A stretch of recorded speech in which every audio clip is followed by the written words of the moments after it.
Boardroom Media.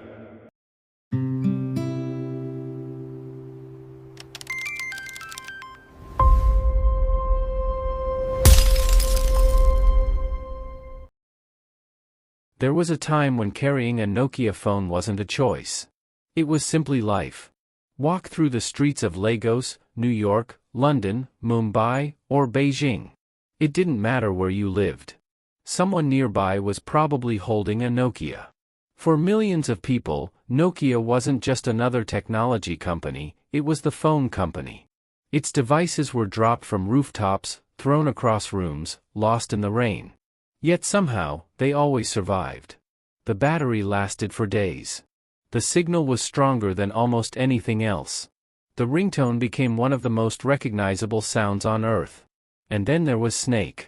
A simple little game that quietly became one of the most played video games in history. By the early 2000s, Nokia wasn't competing. It was dominating. More than 1 out of every 3 mobile phones sold on Earth carried the Nokia logo.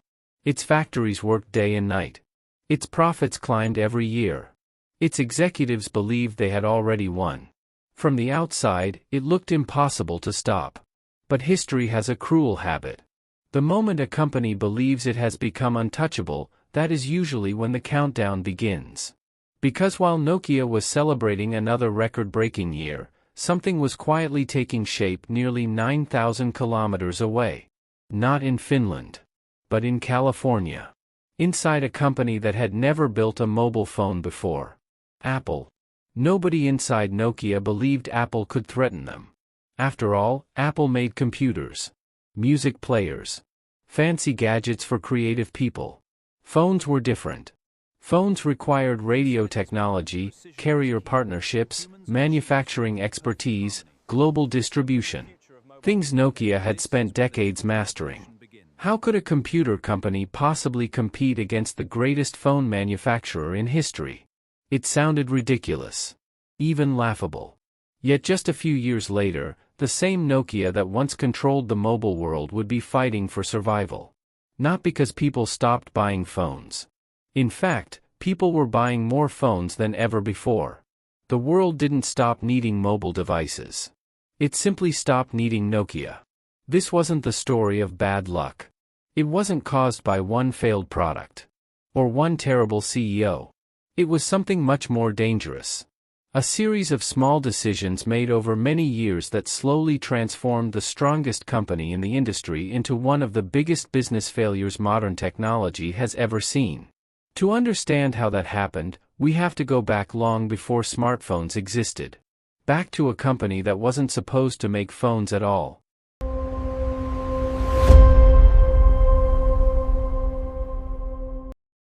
In 1865, long before anyone imagined texting, mobile apps, or social media, an engineer named Fredrik Idestam founded a small paper mill in Finland. That company would eventually become Nokia. At first, it produced paper. Then rubber products. Then electrical cables. For decades, phones weren't even part of the conversation. Like many old European companies, Nokia constantly reinvented itself whenever markets changed. Some businesses disappeared. Others were acquired. Entire divisions were sold. By the late 20th century, the company had transformed into an electronics manufacturer. Then something happened that changed everything. Mobile communication began replacing traditional landline telephones. People wanted freedom. Freedom to call from anywhere. Freedom to move without being tied to wires. Most companies saw uncertainty. Nokia saw opportunity. Throughout the 1980s and early 1990s, the company made one bold decision after another. Instead of trying to compete in dozens of industries, it focused almost entirely on telecommunications. It was an enormous gamble. If mobile phones failed, Nokia would collapse. But if they succeeded, the rewards would be unimaginable. The gamble worked. Better than anyone expected. As mobile networks spread across Europe, demand exploded. Nokia released phone after phone, each one becoming smaller, cheaper, lighter, and easier to use. While competitors argued about engineering, Nokia obsessed over simplicity. The buttons felt satisfying. The software was easy to understand. The batteries refused to die. People trusted Nokia. Not because of flashy advertising, but because the phone simply worked. Every single day. By the late 1990s, Nokia had become the largest mobile phone manufacturer in the world. Then came one product that cemented its dominance forever. The Nokia 3310. It wasn't the first Nokia phone, nor the most advanced. But it perfectly represented everything the company stood for. Reliable. Affordable. Practically indestructible. It became a cultural icon. Over 100 million units were sold. Memes would later joke that the 3310 could survive explosions, natural disasters, even the end of the world. The jokes exaggerated reality. But they existed because people genuinely believed Nokia phones were built differently. That reputation became priceless. While Motorola, Ericsson, Siemens, and countless others battled for second place, Nokia kept pulling further ahead. Year after year. Quarter after quarter. The numbers became almost unbelievable. By 2007, Nokia controlled roughly half of the global smartphone market and around 40% of all mobile phones sold worldwide. No technology company had ever achieved such dominance in mobile communication. Investors loved them. Customers trusted them. Governments respected them. Universities studied them. Inside Nokia headquarters, there was every reason to believe the future belonged to them. And perhaps that was the beginning of the end. Because success can become dangerous. Not when it makes you confident, but when it convinces you that you've already seen everything. While Nokia celebrated another year of record-breaking sales, a black curtain was about to rise on a stage in San Francisco. Behind it stood a man wearing a black turtleneck, blue jeans, and sneakers. He held something small in his pocket.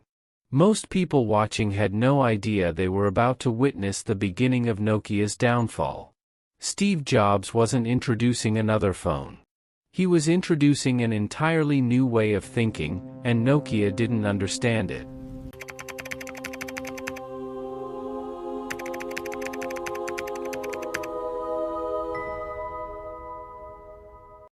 January 9, 2007.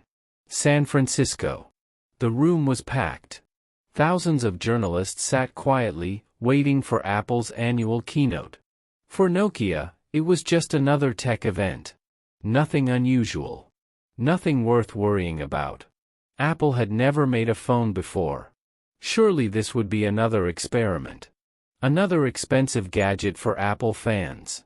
Back in Finland, Nokia executives weren't panicking. Why would they? They had spent decades building the world's largest mobile phone company. Apple had spent decades making computers. These were completely different businesses. Then Steve Jobs walked onto the stage. He smiled, looked around the room, and began talking about three revolutionary products: an iPod, a phone, and an internet communicator. The audience applauded politely. Then Jobs repeated himself. Again. An iPod, a phone, an internet communicator. People started laughing. Then he paused. No, these are not three separate devices. The room fell silent. This is one device. And just like that, history changed. The first iPhone wasn't the most powerful phone in the world. It didn't even support 3G. It couldn't record video. Its camera was mediocre. The battery wasn't spectacular. On paper, Nokia had better phones.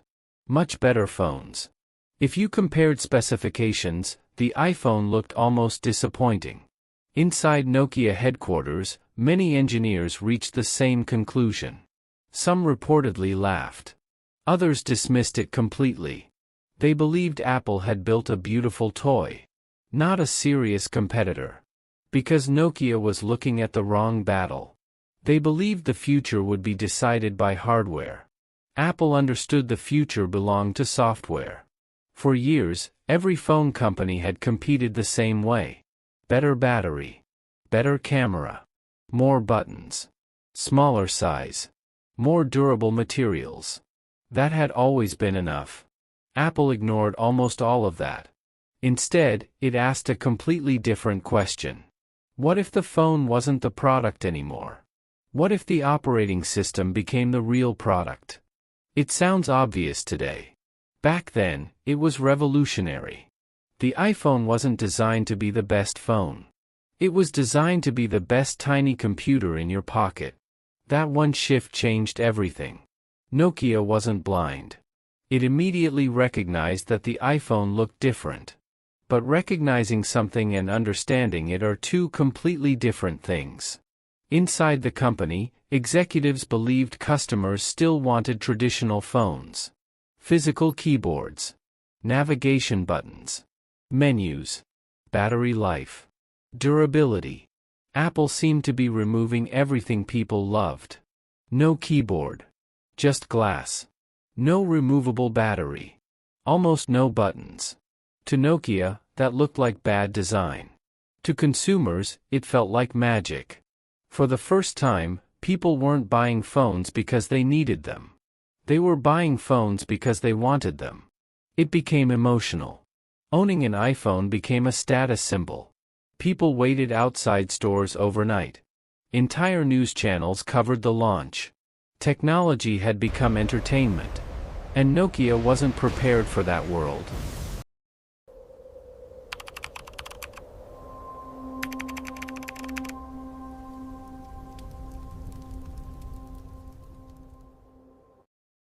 And Nokia was not prepared for that world.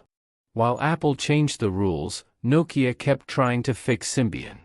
But no amount of updates could save it. The operating system had been built for yesterday. Then came Android. And suddenly, the smartphone market exploded with choices. Nokia watched it all happen. But it was too slow. Too confident. Too late. By the time Nokia realized the truth, the battle was already lost.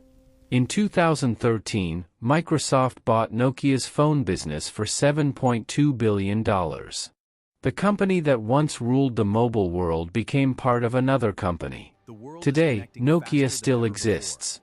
But not as the phone company we remember. It builds 5G networks and telecom infrastructure.